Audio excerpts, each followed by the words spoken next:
जो शख्स भी सिर्फ 35 मरतबा 35 बार रोज़ाना अल्लाह समद और इसके साथ एक और इसमें पाक जो इमाम अहमद बिन हम्बल और इमाम हज़रत हसन बसरी रहमतुल्लाह अलैह ने जिसके कई फ्यूज़ो बरक़ात लिखे हैं और बरक़ात लिखी हैं, जो शख्स भी ये दो कलमे ये दो जुमले रोज़ाना पढ़ लेता है, सिर्फ 3 दिन के बाद उसकी हर दुआ कबूल हो जाती है। वो इस अमल की बरक़ात और मोजज़ात को अपनी जागती आँखों से देख लेता है। सिर्फ एक टाइम आप इस अमल को कर लेते हैं, सिर्फ एक मरतबा शुरू कर लेते हैं, तो फिर आपकी ज़िंदगी इन्हीं दिनों के अंदर बदल जाएगी और आपकी हालात फ़ौरन बदल जाते हैं। बंदा जो कुछ मांगता है वो हासिल कर लेता है। आपकी एक आजत हूँ या हज़ारों आजतें हों, ये अमल करने की देर है, सब गैब से मदद मिलना शुरू हो जाती है और सारी मुश्किलात हल हो जाती हैं। अब ज़रा समझने वाली बात यह है कि हमने पहले कौन सा इसमें पाक पढ़ना है और उसके बाद कौन से कलमात पढ़ने हैं। कलमात तो अल्लाह समद हैं और इसके साथ एक इस्तग़फ़ार होगा।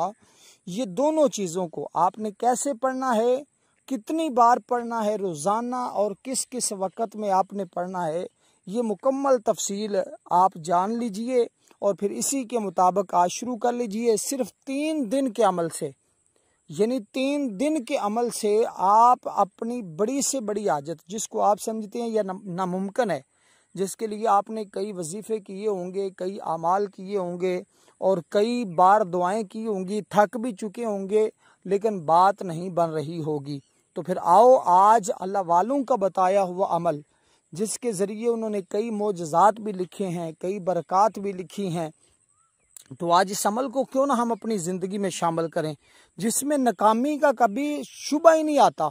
नाकामी का बंदा सोच भी नहीं सकता, कामयाबी उस बंदे के कदम चूमती है जो बंदा इस अमल को करता है। अब सबसे पहले हम इमाम हसन बसरी का एक कौल सुनते हैं और उसके साथ अमल की तफसील समझते हैं। फिर हम इमाम अहमद बिन हम्बल की एक बात करेंगे और फिर इस अमल का मुकम्मल तरीका भी हो चुका होगा। यानी कि इन्हीं दो बातों के अंदर अंदर आपको इस मुकम्मल अमल की वजाहत मिल जाएगी और आप इस वीडियो को अव्वल से लेकर आखिर तक मुकम्मल देखें ताकि आपके रोज़ रोज़ के शिकवे और शिकायतें ये ख़त्म हो जाएं कि हमें वसाइफ के अंदर तासीर और ताकत नहीं मिलती, या हमारे अमाल कबूल नहीं हो रहा, या इस तरह की जो भी बातें करते हैं हमें वजीफ़ों से कोई फ़ायदा नहीं हो रहा। तो जो लोग इस तरह की बातें कर रहे हैं, ज़रा तवज्जो के साथ मेरी बात को सुने और मेरे बताए हुए अमल को करें। ये मेरा बताया हुआ नहीं है, ये अल्लाह वालों का बताया हुआ, समझाया हुआ, बताया हुआ तरीका है। तो जो जो इख्तियार करेगा अल्लाह का फजल और रहमत बरसेगी और हैरान कुन रिज़ल्ट आपको मिलेंगे। तो अब दोस्तों सबसे पहले आपने करना क्या है कि आपने बावुज़ू हो जाना है। साफ ज़ाहिर है कोई भी अमाल किया जाता है बेवुज़ू तो नहीं करेंगे ना, बावुज़ू ही अमल को करेंगे तो फ़ायदा होगा। तो आपने वुज़ू कर लेना है। वुज़ू करने के बाद जब आप बैठ जाएंगे तो सबसे पहले आपने करना क्या है, तो आपने ये अमल जब शुरू करना है तो इस्तग़फ़ार को आपने एक वक़्त सुबह में पढ़ना है या एक वक़्त शाम में पढ़ना है। जो इस्तग़फ़ार में बताने लगा हूँ यही इस्तग़फ़ार अल्लाह वालों ने बताया। इसको या तो सुबह का वक़्त रख लेंगे या शाम का वक़्त रख लेंगे। इस्तग़फ़ार अलग से पढ़ना है, अल्लाह उस समाद के लिए जगह अलग मुकर्रर की जाएगी। उसके वक़्त को मैं बताऊंगा कि कैसे उसको पढ़ना है। आपने सबसे पहले इस्तग़फ़ार की बात कर लेते हैं, क्योंकि अमल जब करना है तो सबसे पहले इस्तग़फ़ार ही करना है। तो आपने दुरूद पाक पढ़ना है बाद में, और उसका मैं तरीका बताता हूँ। यहाँ एक गुजारिश करता चलूँ कि हमारी एक दुआ होती है, जो बंदा उस दुआ के अंदर अपना नाम शामिल करवाना चाहता है, सिर्फ 10 मरतबा कोई भी दुरूद पाक पढ़कर उसका सवाब मेरे मिलक कर दे, इंशाअल्लाह उसको दुआ में शामिल किया जाएगा। अल्लाह दुआओं के ज़रिए मुकद्दर बदल देता है, दुआओं के ज़रिए तकदीर बदल जाती है, दुआओं के ज़रिए रास्ते खुल जाते हैं। तो आप ज़रूर दुआ में भी शिरकत करें और इस अमल को हरगिज़ ना छोड़ें, इस अमल को ज़रूर कर लीजिएगा। और फिर इंशाअल्लाह 3 दिन नहीं गुजरेंगे, हर काम, चाहे औलाद का मसला है, कारोबार का मसला है, रोज़गार का मसला है, परमिशन करवाना चाहते हैं, लोगों के दिलों को मुसख्खर करना चाहते हैं, औलाद की नाफरमानी का ख़ात्मा चाहते हैं, اور اسی طرح روزگار نہیں ہے، روزگار چاہتے ہیں، گھر چاہتے ہیں، اور دنیا کا کوئی بھی بڑے سے بڑا مقصد ہے، بڑے سے بڑی حاجت ہے، کوئی بھی ناممکن کام ہے، وہ اس کے عمل کی برکت سے فوراً ممکن ہو جاتا ہے اور فوراً مسائل بھی حل ہو جاتے ہیں۔ اب دوستو، آپ نے باوضو ہو کر جب بیٹھ گئے تو آپ بیٹھ کر سب سے پہلے تعوذ اور تسمیہ پڑھیں گے، اعوذ باللہ من الشیطان الرجیم، بسم اللہ الرحمن الرحیم۔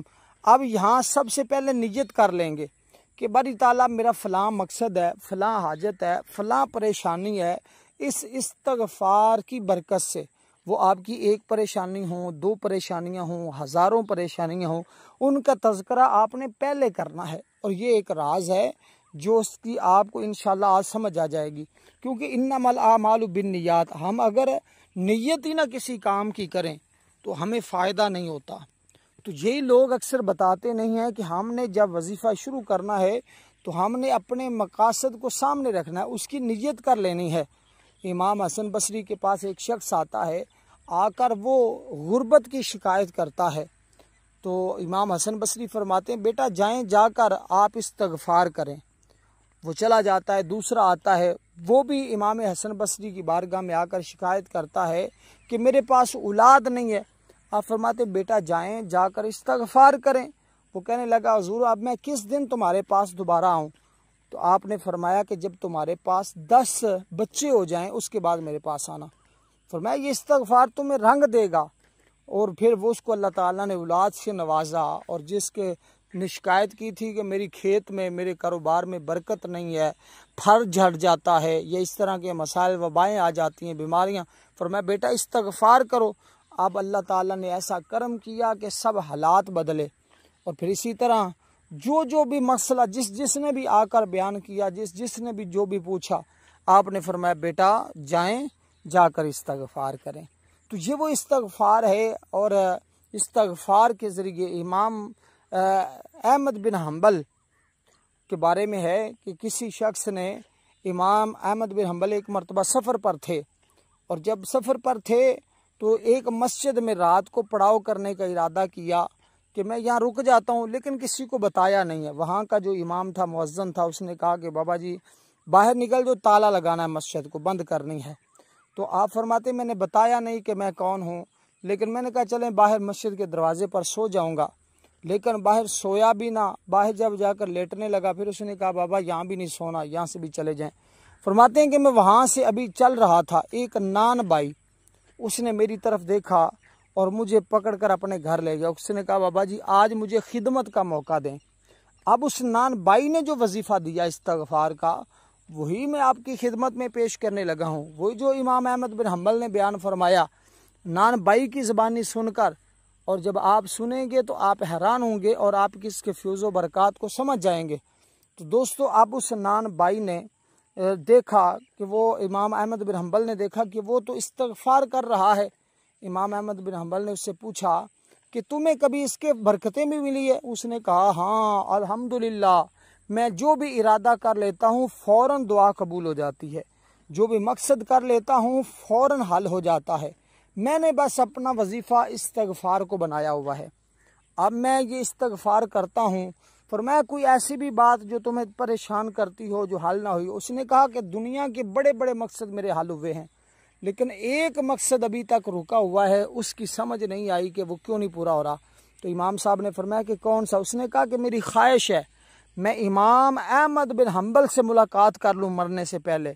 تو آپ نے فرمایا کہ اللہ نے تمہاری یہ دعا بھی قبول کر لی ہے، جو تمہارے سامنے بیٹھا ہوا ہے یہ امام احمد بن حنبل ہے۔ تو دوستو، یہ وہ استغفار ہے کہ جس کے ذریعے بڑی بڑی حاجتیں جو ناممکن ہے۔ اب وہ کہنے لگا میں تو یہ سمجھتا تھا کہ میں زندگی میں کبھی بھی امام سے ملاقات نہیں کر سکتا، لیکن اللہ کا کیسا فضل ہے، یہ استغفار کی کیسی برکات ہیں کہ اللہ نے میری ملاقات کروا دی۔ تو اب دوستو، اسی طرح آپ نے استغفار پڑھنا ہے۔ استغفار پڑھتے ہوئے اول آخر درود پاک کی ضرورت نہیں ہوتی، لیکن جب آپ اللہ الصمد پڑھیں گے تو اس کے اول آخر درود پاک کی ضرورت ہوگی، اب اس کو آپ نے پڑھنا ہوگا۔ تو دوستو، استغفار اب آپ نے یہ جو عمل ہے یہ آپ صبح کے وقت کا ٹائم رکھ لیں یا شام کے وقت کا، اب یہ آپ کی مرضی ہے کہ آپ کون سا वक़्त मुकर्रर करते हैं और फिर आप इस्तग़फ़ार के फ्यूज़ व बरक़ात हासिल करते हैं। देखिए दोनों वक्तों में कोई एक वक़्त रखना, या सुबह पढ़ लिया करें या शाम को पढ़ लिया करें, क्योंकि एक हदीस पाक में रसूल सल्लल्लाहु अलैहि वसल्लम ने खुद इरशाद फरमाया, जो शख्स इस्तग़फ़ार की कसरत करता है तो मुसलसल इस्तग़फ़ार करता, अल्लाह हर तंगी और परेशानी उसके लिए दूर कर देता है और उससे रास्ते से निकाल देता है। अल्लाह ताला ऐसे आदमी को गम से नजात और रिहाई नसीब फरमाता है जो इस्तग़फ़ार करता है। तो दोस्तों ये अब रसूलुल्लाह सल्लल्लाहु अलैहि वसल्लम ने खुद इरशाद फरमा दिया, आका का वजीफ़ा भी बता रहा हूँ। तो अब आपने कौन सा पढ़ना है इसको ज़रा समझिएगा, ये अल्फाज सुन लीजिएगा और इनको आपने सिर्फ 70 मरतबा सुबह के वक़्त या शाम के वक़्त, जो भी वक़्त और जो तरीक़ाकार बताए उसके मुताबिक आप पढ़ें। इंशाअल्लाह ताला फिर आपको हैरान कुन इसकी बरक़ात देखने को नसीब होंगी। अब ये कलमात आपने पढ़ने, अस्तग़फ़िरुल्लाहल्लज़ी ला इलाहा इल्ला हु, यानी कि अस्तग़फ़िरुल्लाहल्लज़ी ला इलाहा इल्ला हुवल हय्युल क़य्यूम व अतूबु इलैह। तो ये अल्फाज हैं, अस्तग़फ़िरुल्लाहल्लज़ी ला इलाहा इल्ला हुवल हय्युल क़य्यूम व अतूबु इलैह। अब इसके अंदर या हय्यु या क़य्यूम के अल्फाज भी मौजूद हैं और इसी तरह इसके अंदर ला इलाहा इल्लल्लाह जो यानी कि है जिसको कहा गया कि अफ़ज़ल ज़िक्र ला इलाहा इल्लल्लाह व अफ़ज़ल दुआ अल इस्तिग़फ़ार, इसके अंदर अफ़ज़ल ज़िक्र भी है, इसके अंदर सबसे बेहतरीन दुआ भी है। तो अब ये दोनों चीज़ें आपको एक ही अमल के अंदर मिल रही हैं। फिर या हय्यु या क़य्यूम इसमें आज़म भी इसके अंदर मौजूद है। देखिए अब एक ही छोटे से इस्तग़फ़ार के अंदर आपको कितना कुछ मिल रहा है, तो इसके बावजूद अगर आप इससे महरूम रहें तो फिर आपकी बदकिस्मती हो सकती है। वरना ये कलमात तो किस्मत को खोलने वाले हैं, ये तो तंगियों को दूर करने वाले हैं, ये तो अल्लाह का मुकर्रब बनाने वाले हैं, मार्फत हासिल करवाने वाले अल्फाज हैं। तो दोस्तों इनको सिर्फ 3 दिन करके देखें, वरना सारी ज़िंदगी करते रहें, जिस चीज़ का सोचते रहेंगे वही अल्लाह ताला फरमाता रहेगा। जो इरादा बदलेगा अल्लाह ताला उसी तरह तुम्हारे ऊपर करम फरमाता जाएगा। मसलन आज तुम्हारा इरादा था अल्लाह मेरी ये हाजत पूरी हो जाए, आज वो हो जाएगी। अगले दिन इरादा बनता है कि मेरी फ़लाँ हाजत पूरी हो जाए, अल्लाह उस फ़लाँ हाजत को पूरा फरमा देगा। फिर इरादा कोई और बनता है पढ़ते पढ़ते, तो अल्लाह ताला उसी तरह आपके इरादों के मुताबिक आप पर करम फरमाता जाएगा। अब आपने अल्लाह समद जब पढ़ना है तो इसके अव्वल आखिर 3 मरतबा दुरूद पाक पढ़ना है, जो हम नमाज का दुरूद पाक पढ़ते हैं, यानी कि दुरूद इब्राहिम। आपने इसको पढ़ना है और इसको पढ़ते हुए आपने भी अपना इरादा और मकसद ज़हन में रखना है। अब इसको आपने रोज़ाना देखें, अमाल जब करते हैं तो अमाल के लिए ज़रूरी है कि आप नमाज़ों की पाबंदी किया करें। नमाज कामयाबी का ज़रिया है, नमाज के ज़रिए ही इंसान की भलाई है। तो सबसे पहली तो कामयाबी नमाज है ना। कल क़यामत के दिन भी हकूकुल्लाह में सबसे पहले जो सवाल होगा वो नमाज का सवाल होगा। अब यही अल्लाह समद को आपने हर नमाज पढ़ने के बाद सिर्फ 35 मरतबा पढ़ना है और फिर इसके कमालात देखेंगे, इसके मोजज़ात देखकर आप ख़ुद हैरान होंगे। वस्सलाम वरहमतुल्लाहि वबरकातुहू।